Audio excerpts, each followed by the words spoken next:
Okay. I was able to mute at first, but then it wouldn't let me do it anymore. Normally when I do these, we just start right at 9:30 and go through the presentation, whether folks are on the call or not. And then at the end, if no one's there, then we leave, I guess. But yeah.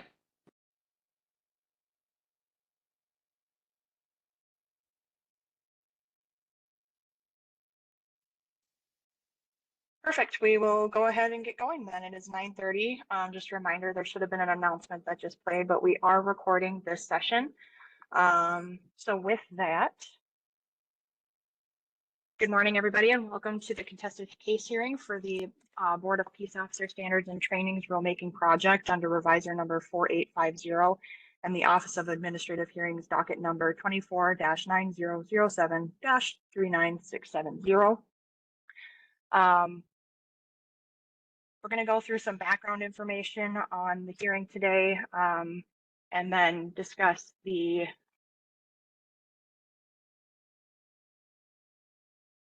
one second, sorry. There we go. I was just informed the PowerPoint isn't showing. Is it showing now? Perfect. Okay. So we're just going to go through some background information about the Office of Administrative Hearings, some information as to how you can make your comments today, how you can submit any comments after the hearing, and then submit or go through a summary from the post board regarding the rulemaking process.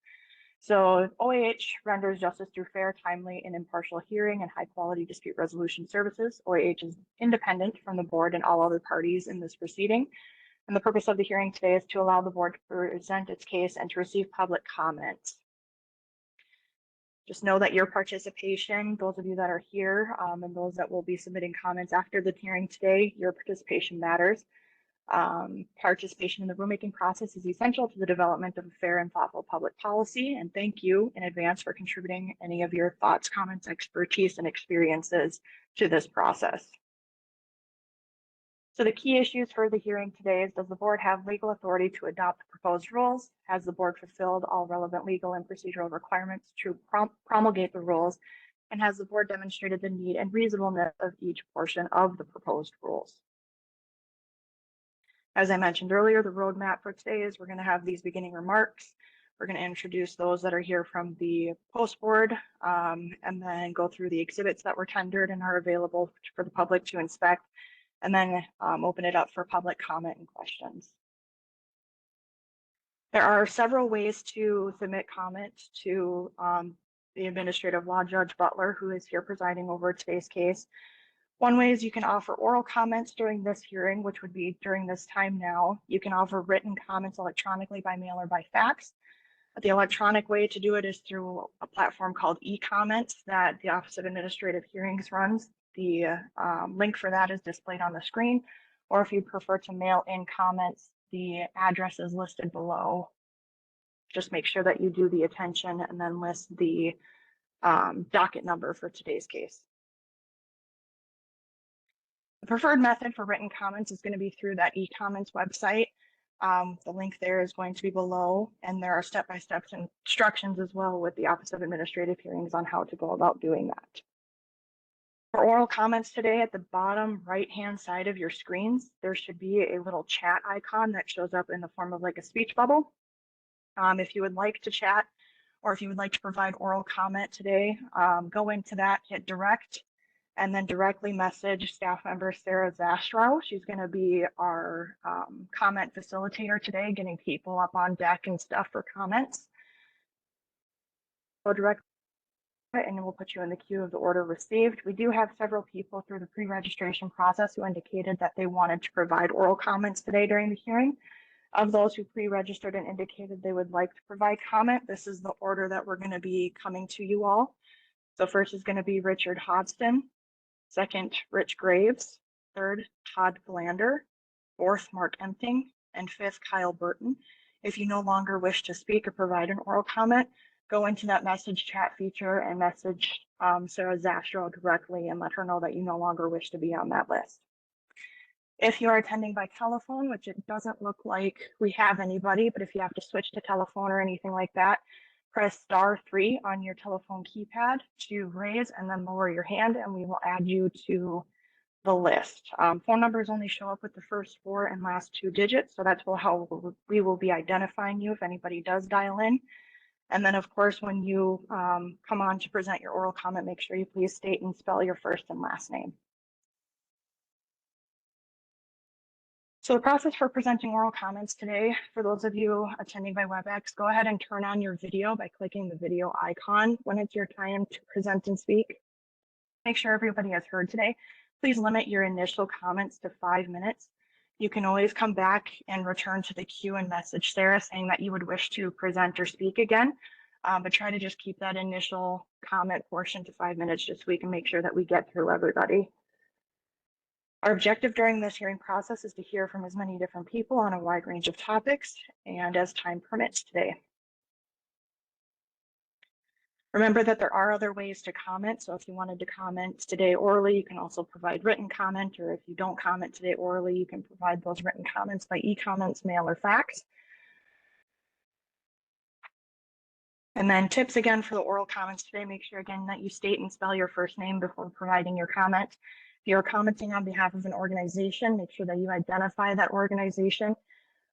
Speak slowly, clearly, and loudly. Spell names and technical terms if you use any. And then if you're discussing an acronym or you use an acronym for like an agency that you're a part of or speaking on behalf of, make sure that you let us know what that acronym stands for. That way there's no confusion. The WebEx recording today is going to be the official record of the hearing. The judge and the agency will cite to the transcript. The transcript will include your comments and the judge may quote you in the report. After today's hearing is complete, we will get this transcript or recording of the hearing posted to the website for people to look at. So after today's hearing, the initial comment period for written comments is going to close on Wednesday, May 29th, 2024 at 4:30. Comments must be received by that time on that date. After that initial post-hearing comment period, there's going to be a rebuttal comment period that will last for another 5 business days after the May 29th closing. So the rebuttal period is going to be ending on Wednesday, June 5th at 4:30. And then just remember for rebuttal comments, rebuttals are going to be a reply to somebody else said. It's not necessarily a new comment or idea.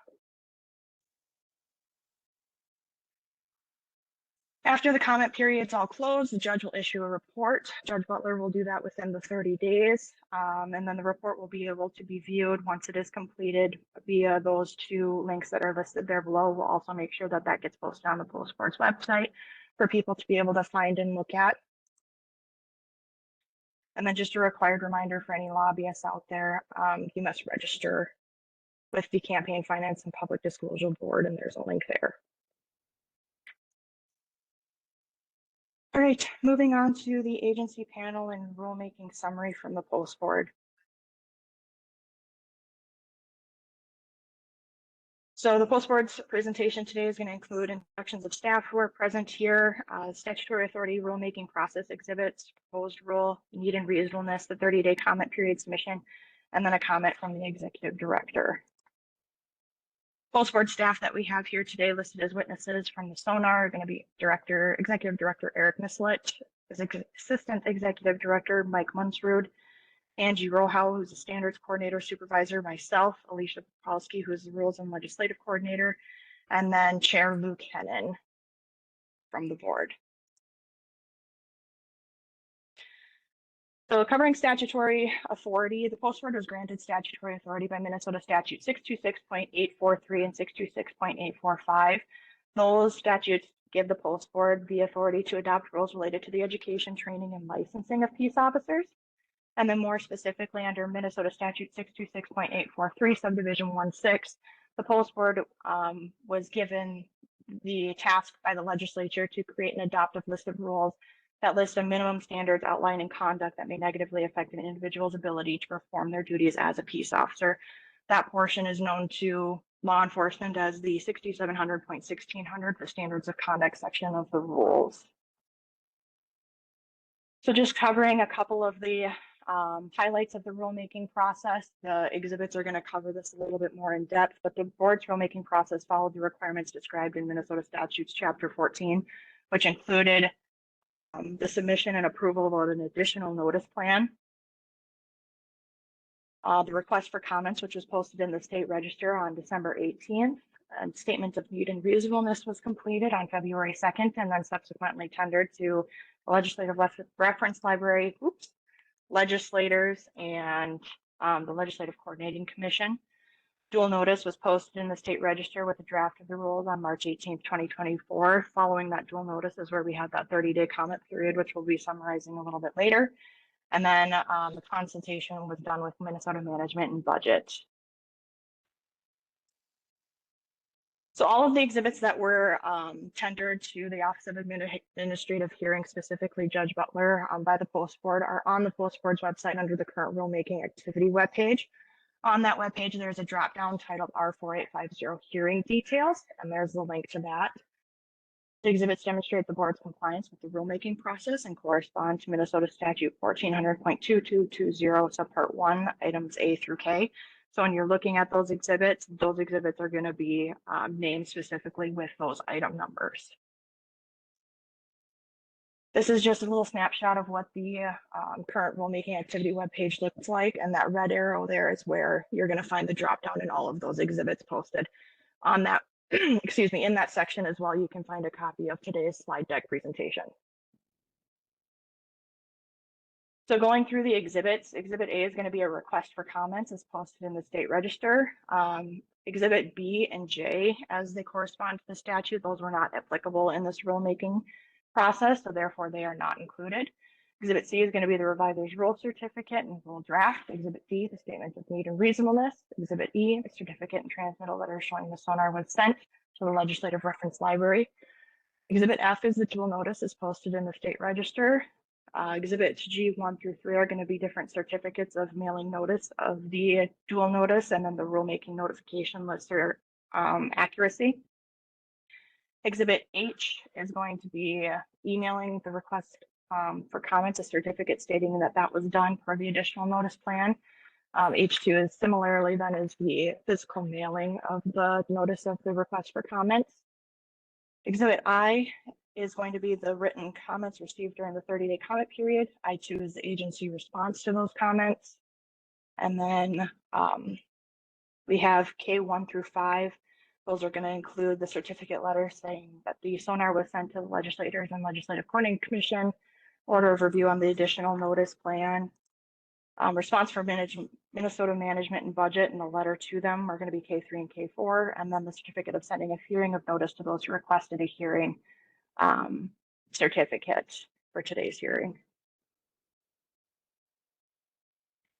So the proposed rule, which is going to correspond with Exhibit C, the purpose of the proposed rule is to restore failure to comply with any order of the board as a peace officer standards of conduct violation. This clause was previously enrolled under Minnesota Rule 6700-1600 as item H. The rule was inadvertently omitted during the R4641 rulemaking process, which was completed in 2003. Prior to 2023, prior to that, the clause had been enrolled for approximately 26 years without any known controversies. And the clause is proposed to be added back into rule under the 1600 section, specifically subpart 1, item F4, moving the previous subitem 4 to number 5, as that just made more sense logically and grammatically. Here is a copy of the rule that was proposed, as was posted in the state register from the reviser's office.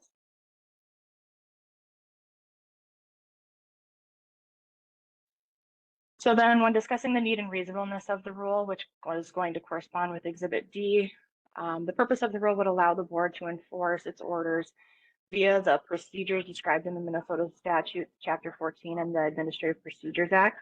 As the rules currently stand, the board does not have a way to enforce its orders. As a result, the board's regulatory powers are greatly diminished and its statutory purpose unfulfilled. The purpose of the rule, or the proposed rule, is needed to allow the board to fulfill its statutory purpose and enforce its orders. Licensees are not autonomous. They are subject to the board's authority. Therefore, it is reasonable that a licensee should be expected to obey an official order issued by the board, and that additional disciplinary measures may be pursued if a licensee fails to do so. So during the 30-day comment period after the dual notice was published in the state register, we had a total of 33 comments that were received. One was from the Minnesota Sheriff's Association's attorney, or known as the MSA, and then 32 were from members of the MSA or licensees. And this information is going to correspond with exhibits I1 and I2. All commenters objected to Rule 6700.1600 1F4 as proposed, and commenters requested that the proposed rule be amended to read comply with any lawful order of the board as opposed to comply with any order of the board. In those comments, commenters stated that they believe the board was acting beyond its statutory authority if it failed to implement the proposed change to that rule, and that the rule as it was unneeded and unreasonable. Commenters believe that the proposed rule would place their peace officer licenses in jeopardy, as they contend they are not allowed any protection from board orders that may later be found to be unlawful.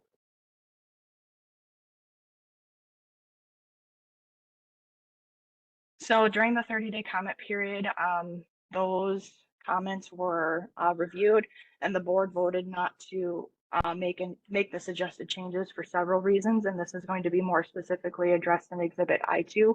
But a summary of those reasons would be that the board does have the statutory authority to adopt the proposed rule pursuant to Minnesota statutes section 626.843 and 845. The proposed rule is needed for the board to enforce its orders and fulfill its statutory duties mandated by the legislature. As a regulatory agency, it is reasonable that the licensees would be expected to obey official orders issued by the board. And then licensees are entitled to due process during disciplinary hearings and on appellate review per the Administrative Procedures Act under Minnesota Statutes Chapter 14. So there are protections in place there for due process. And then furthermore, other regulatory boards utilize the language of board order when discussing what the expectations are of their licensees. So with that, I'm going to turn it over to Executive Director Misled, who's going to make an agency statement, and then we'll come back and wrap up the PowerPoint and get things opened up for comment.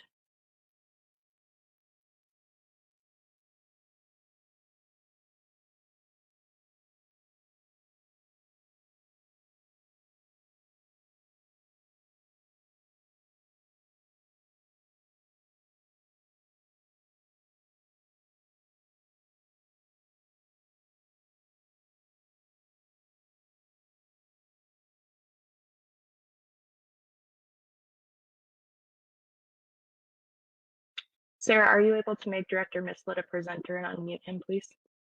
He is a presenter. Let me just unmute him real quick here.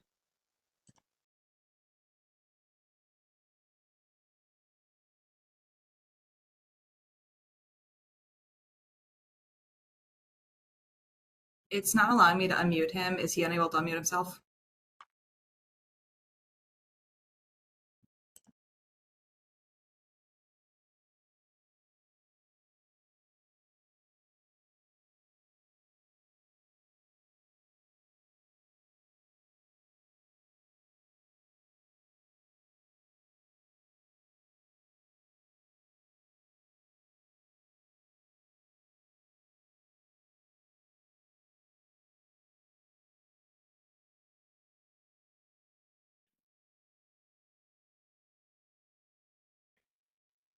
Director Misled, I just made you a co-host. Do you want to try unmuting yourself?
Can everybody hear me?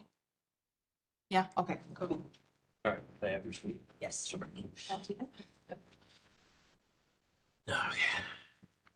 Okay, can everybody hear me? I apologize. For whatever reason, the system wasn't letting me unmute, let me join by camera. So anyway, without wasting more time, first, my name is Eric Misselt. I'm the Executive Director for the Minnesota Post Board. And I offer my testimony today in response to the objections filed by the Minnesota Sheriff's Association Council and the MSA members. It is the Post Board's position that the proposed rule is necessary and reasonable and withstands the objections by the MSA. As the Post Board reviewed other licensing board statutes, it is clearly the intent of the legislature that licensing boards should have the authority to impose discipline for failure to comply with an order of the board. As articulated in the Post Board's response to the MSA objections, not one of the other cited board statutes includes the term, quote, lawful, unquote, as a prerequisite for compliance with a board order, nor do the others that the Post Board staff have reviewed for such language.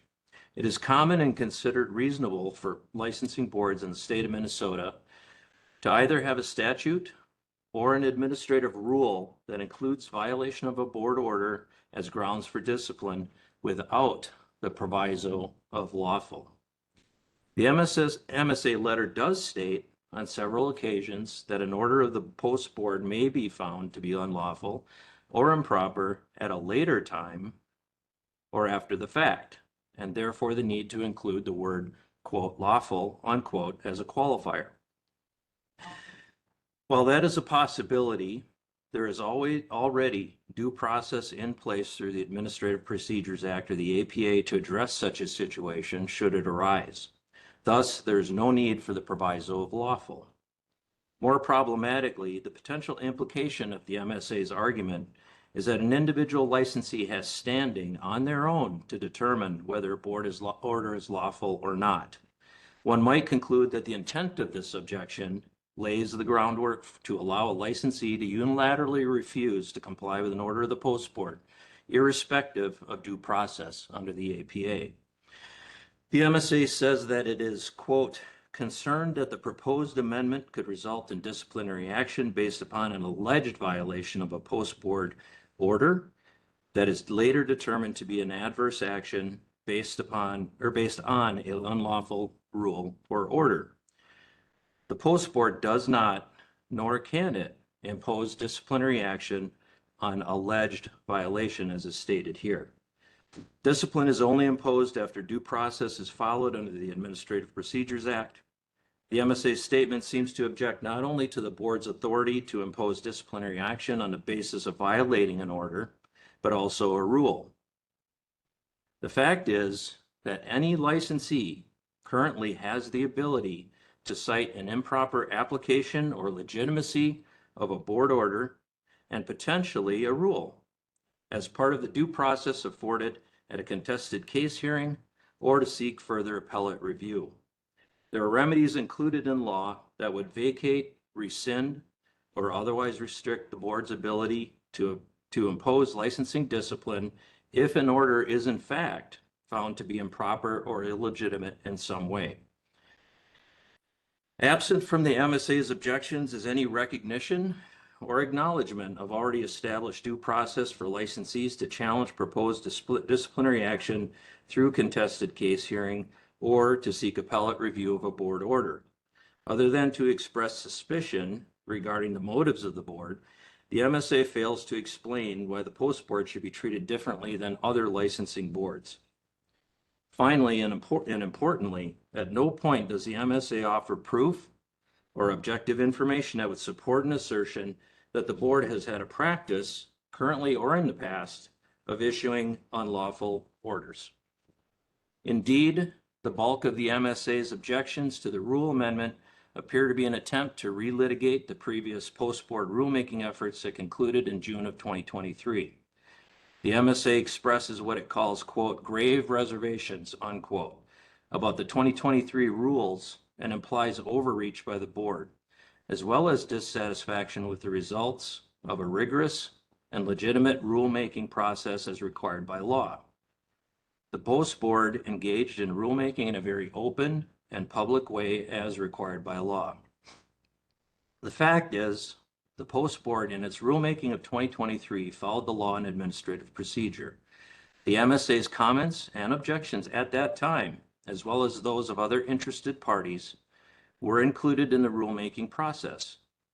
The success or failure of those arguments and objections presented by the MSA during 2023 rulemaking is irrelevant to the reasonableness and need for this rule, which was in effect for decades before it was inadvertently admitted in the prior rulemaking process.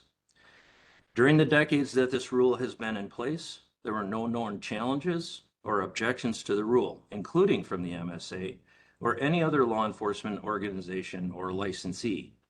The objection tendered provides no documentation or evidence that the board has ever first issued a quote unlawful unquote order, or second imposed discipline for failure to follow that order.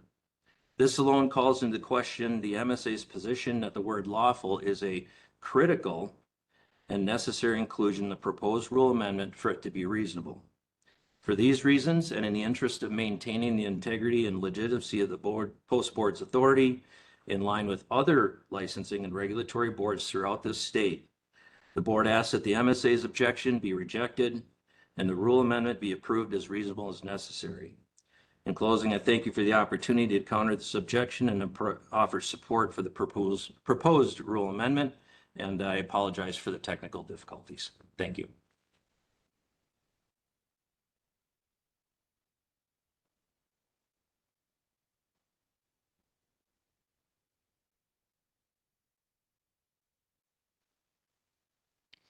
Okay, so again, the Post Board's website, there's a link there for you all on the PowerPoint. Let me resume sharing. There we go. So there's the Post Board's link, and then again, the link to the current rulemaking activity webpage. So again, we have Assistant Chief Administrative Law Judge Butler here presiding over today's matter in WebEx. If you wish to talk or wish to have your name removed from that initial 5 that we're told that they are in line to speak, go ahead and go to your messaging, hit direct and message Sarah Zastro. And then if you're on phone, *3 will get your hand raised so that we can get you added to the list. Once we call upon you, *3 to remove yourself or remove the hand from showing. And those on phone will have to unmute you from this end. Comment deadline reminders: the initial comment period after the hearing is going to close on Wednesday, May 29th, 2024, and rebuttals must be received on Wednesday, June 5th by 4:30 on this year. And then there's the docket number for your reference.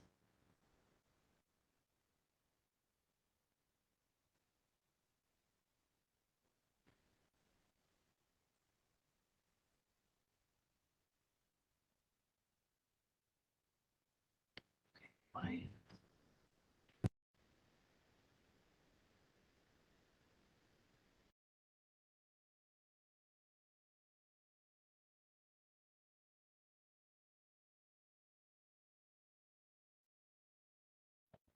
And then with that, I will hand things over to Judge Butler before we start taking comment. Thank you very much, Ms. Popowski.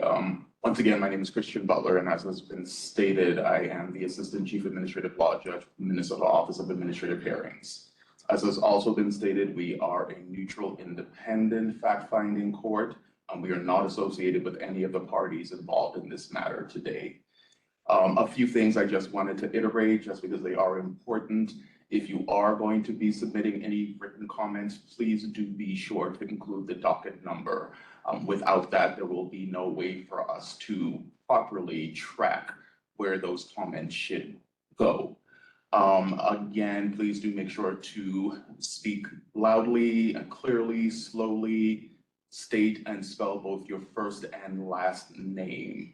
And with that, we can get going with the first commenter, and I apologize. I know that Ms. Popowski went over the names, but I don't have a list of those names myself, so I am unsure of who the first commenter is.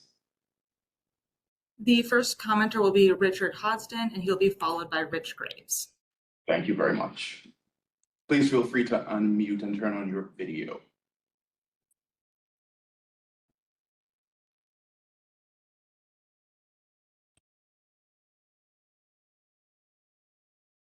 Thank you.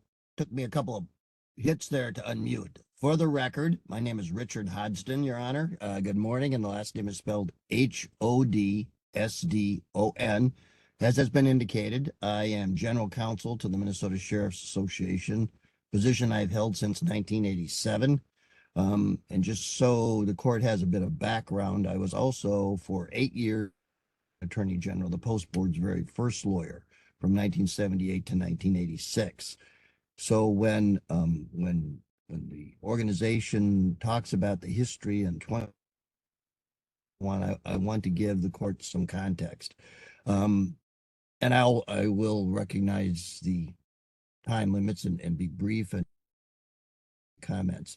On two occasions, most recently on March 15th of 2024, the Board of Directors of the Minnesota Sheriff's Association, which constitutes over a dozen of the elected sheriffs of the state of Minnesota, passed and asked me unanimously to raise concerns with the proposed rule change, and only one word.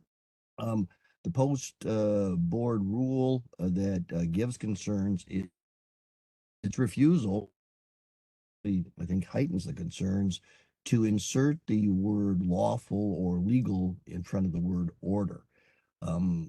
And we're disappointed that of that word. And I did hear the executive director's comments, and I certainly respect him greatly and the perspective. So why does the MSA have a concern? We don't have a suspicion. There's a stronger word, that distrust.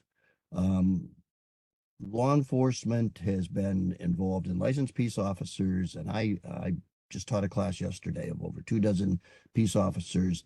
And I've been doing such instruction, and over the last several months when I teach these classes, I ask as appropriate, because yesterday was about background events. In the history of the state of Post Board, of trust directed to the Post Board by the 14 to 15,000 licensed peace officers in the state of Minnesota. So if nothing else, as a rebuilding, bridge building effort, we were hopeful that the Post Board would be fit to simply add that word. The fact that in 26 years there wasn't an issue really is a red herring, Your Honor, because as been pointed out, there has been a massive sea change in the landscape of post. Prior to that date, the Post Board would not have taken disciplinary action against because of their associational relationships. The Post Board is prepared to do that now. They would not have taken action against somebody who's never been disciplined by their employer because license. I don't know if it's just me, but I have to point out the connection's kind of breaking up. So I do feel like I'm getting the majority of what you're saying, but some of it is being lost in translation because you're freezing every so often, just to note that.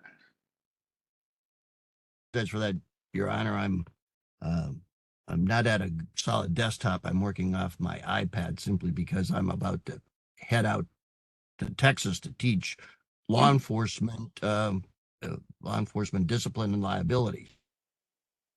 But as I was saying, and I'll hold my iPad a little closer and maybe that will help.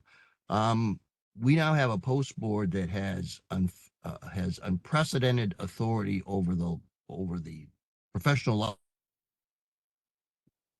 And there are some serious concerns that were raised, and I'm not going to refight that battle or discussion. I'm not trying to undo the rules they've adopted, but there are some serious concerns about for example, the constitutional implications of the post board's authority.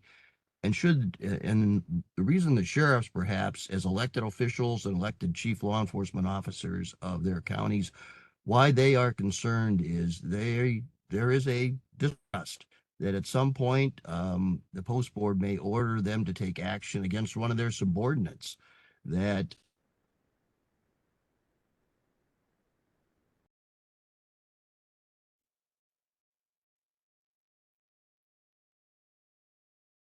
I'm sorry, Mr.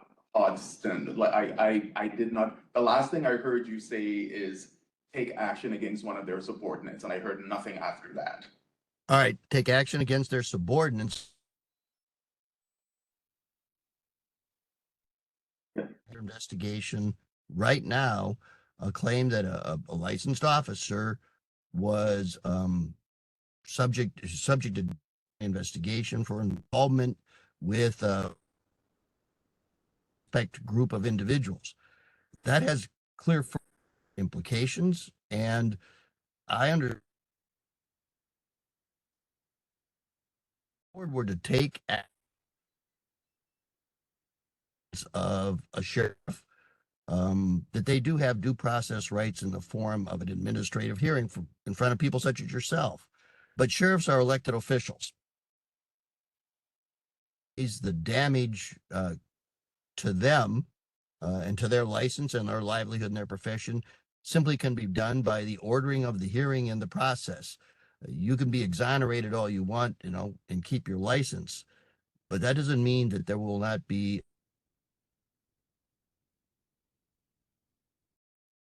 sheriff and intend to defy.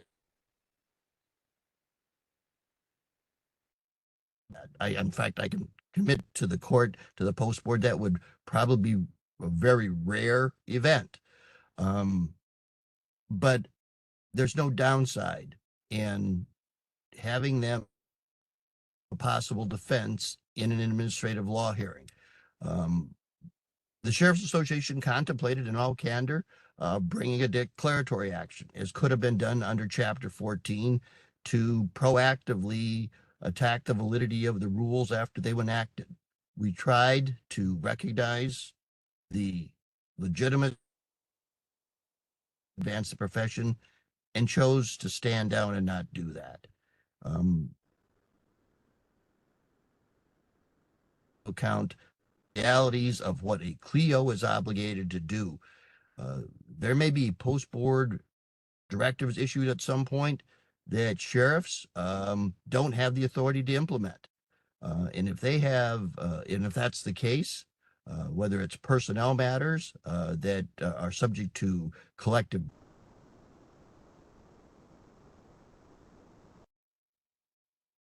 human resources, they simply wish to have just a small concerns, and there could be a situation that they have to worry about in the future. When we look at the membership of the board as it exists today, that is the post board, I don't hear sheriffs saying we're worried about those people in that regard. But as was noted, this rule been around before it got taken out for 26 years. What's the post board going to be like in 10 years or 26 years from now? These rules have the force and effect of law until they're changed. So to anticipate the future, we simply ask, just give us this one marginal protection. It's what we sometimes call in litigation comfort orders. We hope it'll never be an issue.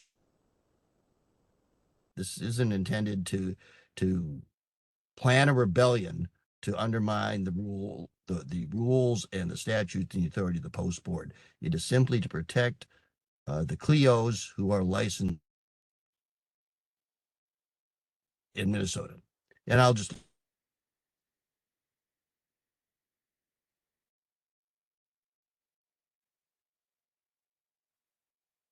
any questions for me.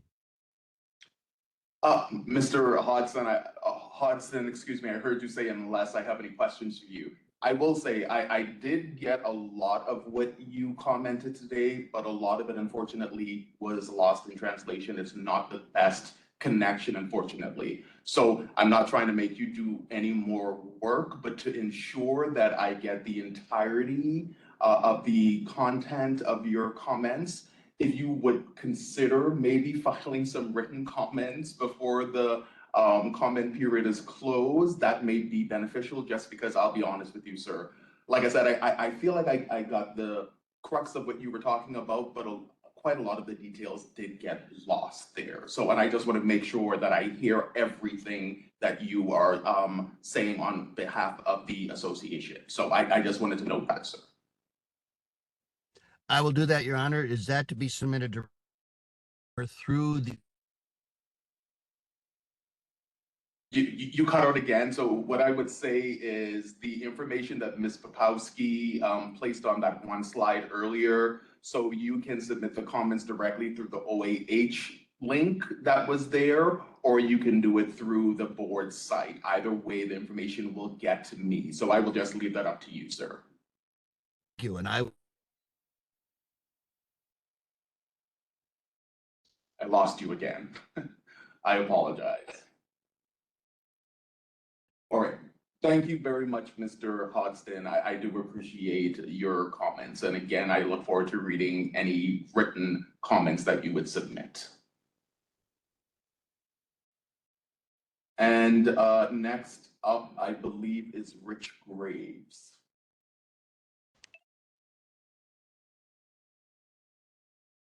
So I guess I'll just go, right? So Yes.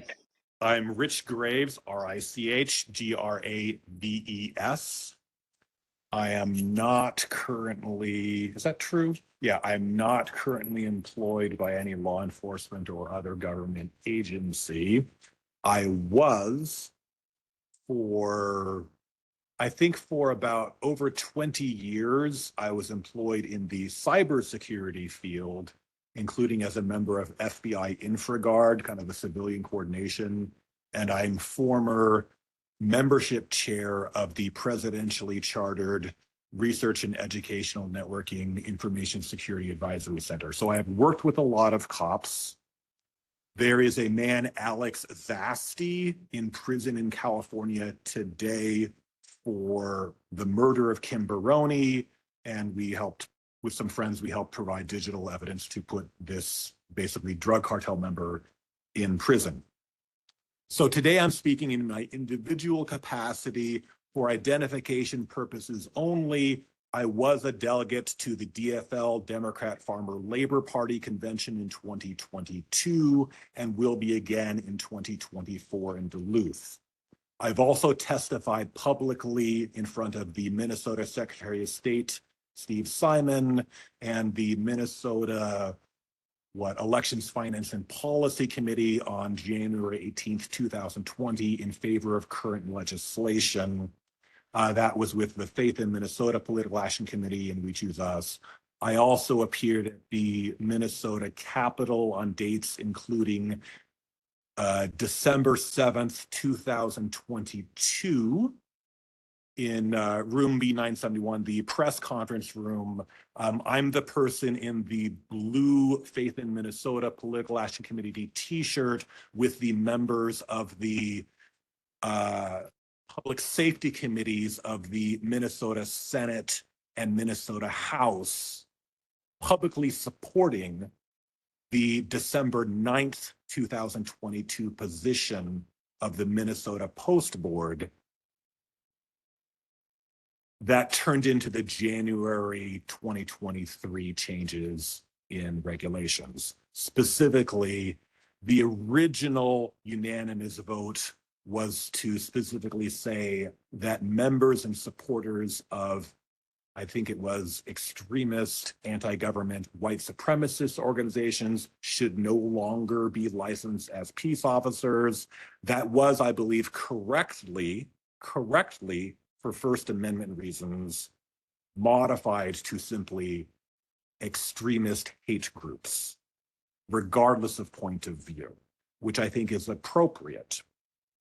And I supported publicly that position of the post board that was unanimous. Later it was modified. I think it was no longer unanimous, but anyway, it is now law that the last witness was very concerned about the possible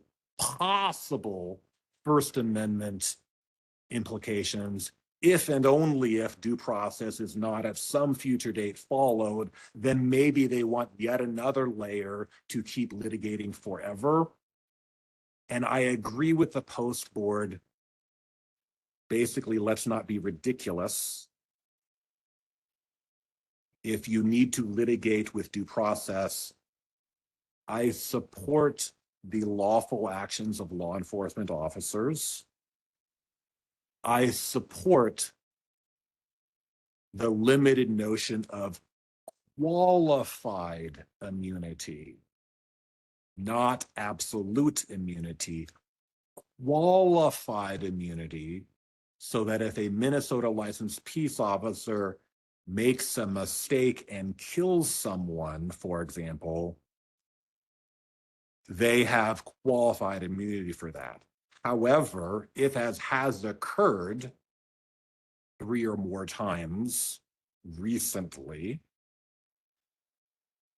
if someone violates the rules of the post board and, for example, kills someone for reasons including hatred, prejudice, and bias, that should be a violation of the rules as well as a predatory felony. And members of law enforcement who appear to be failing psychological evaluation, I understand, I agree, this is an interesting slippery slope. I have been a member of the ACLU since 1994. I very much understand and agree the slippery slope to which the last witness alluded. However, I do believe that the post board and the administration of the law judges who moderated, again, there was a unanimous vote of the post board that I publicly supported at the state capitol that was further moderated by administrative law judges, I believe correctly, to make it not point of view specific, to just say any extremist hate group, which again can be litigated with due process for a very long time. I believe it is perfectly reasonable, as the post board has said, we don't need to add yet another layer for endless litigation here. I think that's about my time, right? Or do I have another minute or two? I think you have about a little less than 2 minutes left. I will wrap up a little bit with a little bit of a personal note. I'm not going to go into any specific cases, but in addition to my public testimony at the House Elections and Finance Committee 1/18/2023, in which I alluded to a case of it wasn't that serious a death threat against myself as an election judge. But in addition to that, I'm currently speaking from the Edina Country Club, where I just addressed the Ham and Egg Society that was addressed by Secretary of State Steve Simon on March 26th. Yada, yada, yada. Many candidates and members of Congress have spoken to the same club. My last speech an hour ago was on the topic of allowing radical anti-government conspiracy theorists to speak. And as many people are aware, there are certain licensed peace officers who are radical conspiracy theorists with extreme anti-government views. Many of them could be classed as hate groups. And I personally think I understand, as the last witness said, sheriffs are political actors. I do believe it is within the possible jurisdiction of the state of Minnesota to say that certain acts of essentially state-sponsored terrorism are inappropriate and are properly controlled by the post board. Thank you. Thank you very much, sir. Who is our next speaker, please? Up next, we have Sheriff Mark Empting, and then that will bring us to the end of people who have pre-registered to speak, and we have no other requests to comment. Okay, thank you. Sheriff, please feel free to turn on your video and unmute yourself. Good morning, Your Honor, and thank you for allowing me time to speak today on this important topic. My name is Mark Empting, and that's spelling M-A-R-K. Last is E-M-P-T-I-N-G. I'm the sheriff for Clay County, Minnesota, which is on the western part of the state, and the county seat is Moorhead. I'm speaking today on behalf of the Minnesota Sheriff's Association and the 87 sheriffs that are represented within the association. I serve on the executive board of the Minnesota Sheriff's Association and the legislative committee as well. Our Minnesota sheriffs represent the entire state of Minnesota, from the lakes and forest lands to the northern part of the state of Minnesota, and the rolling hills to the southern part of the state, along with our large metro area. We represent law enforcement from the entire state, not just one part of the state. I am here today to respectfully request you to consider the sheriff's request to add the word lawful within the proposed rule amendment 6700.1600 subpart 1, paren 4, F4. We are not opposed to this rule amendment if it were to include the word lawful within it. We are not suggesting this board would issue an unlawful order, but like many other things that occur in this profession, people on boards change and their perception of the intent of the rules change as well, which could happen, and that would be another thing that would need to be litigated in the future. If the board would not issue an unlawful order, then this should be a rather moot point, and there should not be any reason whatsoever to not add the word lawful into this rule. We are merely requesting the wording to be changed from comply with any order of the board to comply with any lawful order of the board. This, we feel, is a simple request and an easy change. There are many areas within Minnesota state statute that use the word lawful within them as well. If the state of Minnesota legislature uses this word within their own laws, then we feel we should also be using this word lawful within the rules of the post board. Again, we feel this is an easy and simple request, which will make things smoother for not only law enforcement across the entire state of Minnesota, but also for the Minnesota Post Board, as there is a clear definition on what order needs to be followed. Therefore, as a representative of the sheriffs from the entire state of Minnesota, I respectfully request your consideration in making this simple and easy change to the proposed rule amendment 6700.1600 subpart 1, paren 4, F4. And I would thank you for your time, your consideration, and for allowing me to speak today. Thank you very much, Sheriff. I appreciate your comments. And if I'm not mistaken, did I hear Ms. Zastro that was the last person who signed up to speak? That is correct, Judge Butler. There's no one else in the queue to speak.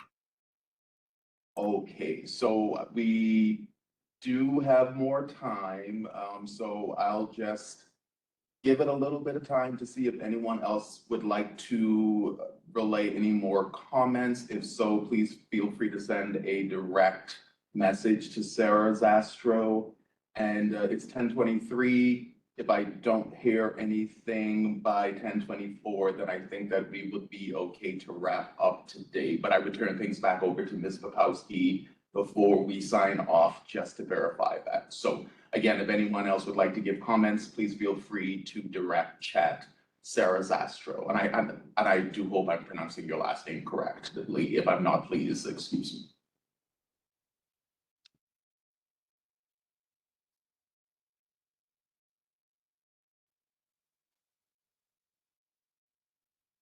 Rich Graves is requesting another couple minutes, if that is okay. That's fine with me. Yes, thank you. Mr. Graves, feel free to turn on your camera and unmute yourself again.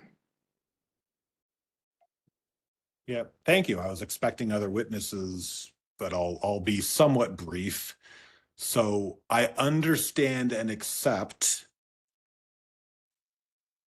So there's a lot of crazy things going on in the world right now. There's a lot of conspiracy theorists. I'm not one of them.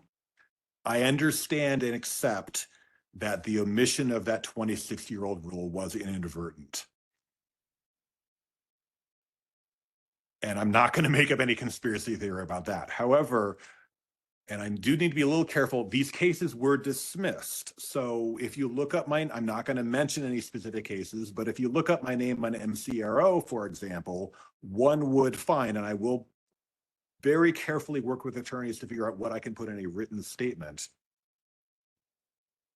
There are, in fact, multiple dismissed cases, including a constitutional violation,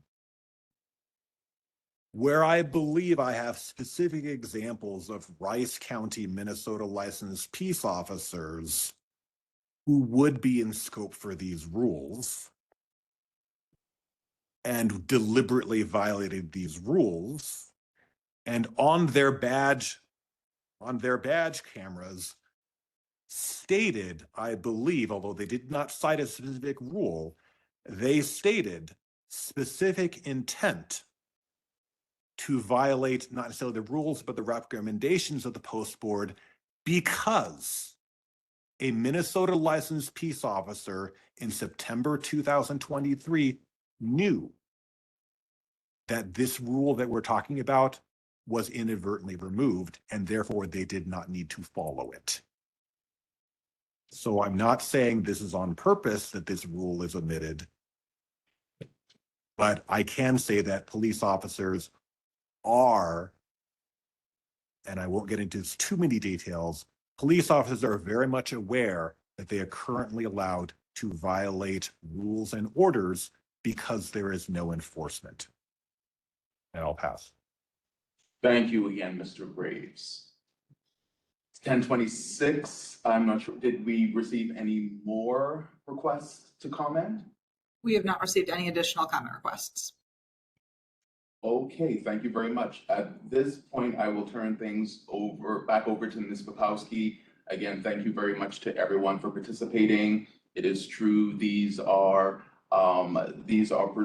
proceedings where we need to hear from the members of the public from all over our great state. So thank you everyone for coming up and participating in this process today. Ms. Bukowski.